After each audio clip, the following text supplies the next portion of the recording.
So I got an email the other day and it says, I spoke this morning with a good friend of mine. He's an incredibly high-achieving professional with 2 young kids. And what really struck me was the way he shared the challenges and overwhelm of juggling his demanding work life, his wife's schedule, and parenting 2 young ones. Do you have any resources that have helped bring peace and structure into family life while still thriving professionally? And just for context, we just had our 7th child, and I prioritized being a present father to my children and a present husband while still working full-time as a CEO and pursuing my personal fitness goals. And I was thinking, what is the system? What are the things that I could quickly share with somebody to help them given those questions? And there are 8 things that I do.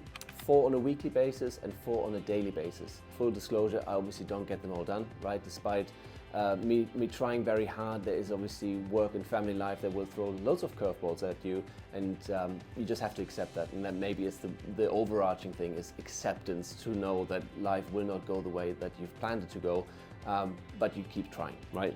So the 4 things that I do on a daily basis. The first thing that I do is working out, which is where we are right now.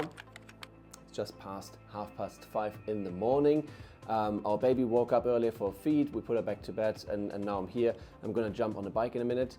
And what I do most mornings is I come either in here or go for a run, and I'll do a workout and I prime my mind, which means that I will either listen to an audiobook or a podcast that is related with the activity that's coming up in the day.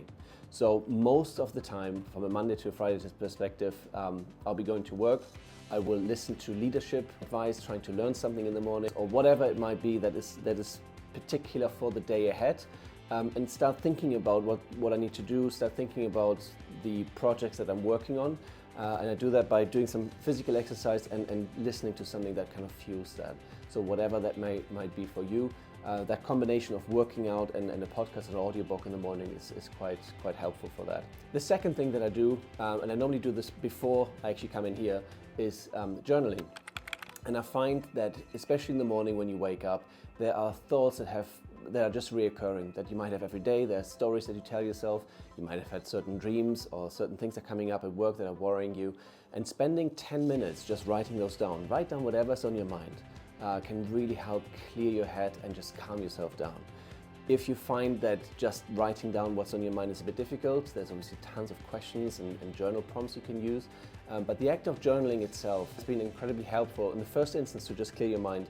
If you then find a space and time in the week to review what you've been writing, or a couple of weeks later, it can be really helpful to actually see what are the things that you're saying to yourself, how do you talk to yourself, what are the things that are keeping you up at night, and are you addressing those? So journaling is a very important aspect of that. And the third thing I do is visualization. Again, I started with that in the morning. It's something that I do throughout the day. I have different visual prompts, both on my phone and tablet, as well as physically, that help me remember what I want to visualize about. And the number one thing I do is really picturing a future version of myself. Picture a version that I aspire to be, one that serves the people around me even better. Who do I need to become to get to that future end state? And that's something that I constantly try and remind myself about, to make sure that the actions that I take during the day help me get to that goal. And the last thing on a daily basis is walks in nature, and ideally without headphones. Especially when there's something at work that is really worrying you, troubling you, or it's heavy going and very, very demanding. I find that sometimes we get into the state where we're just staring at a screen and we're trying to hammer away at the keyboard or think our way through a problem, when actually all we need to do is, our brain is already operating and knows what we're thinking about, but then step away. Physically step away. I've got a loop that's about 10 minutes around my office where I just step out, I go for a walk, no headphones, and I just let my mind just calm down a bit. And oftentimes, probably 99% of the time, when I get back to the office, I have the solution to at least the next step that I need to take. So nature walks without headphones every day, key. And the second bucket are the weekly things. So the first thing that we do every week is my wife and I have 3 types of meetings. The first one is that we sit down and we just do a very operational going through the diary meeting. We just talk about her diary, family diary, my diary, making sure we're aligned. We know where everybody needs to be, transport arrangements, childcare arrangements. Is there anything special coming up? Because there always is. Are we prepared for any emergencies that might arise? Who can we call on certain days? That is something that just brings down the stress, but just sharing what's in your diary, knowing what's in the diary of the other person is a huge one. The second thing we do is we like to call it our date walk, where once a week we go for a walk, ideally just the two of us, otherwise it gets very, very tricky with kids running around. And we're just checking in, where are we? Are we okay? Where's the family? Is there anybody that we're worried about, anything that we need to be paying more attention to? Are we heading in the right direction, making future plans? Where do we go on holiday? What do we need to invest in, or whatever it might be? We do that on a weekly basis where possible.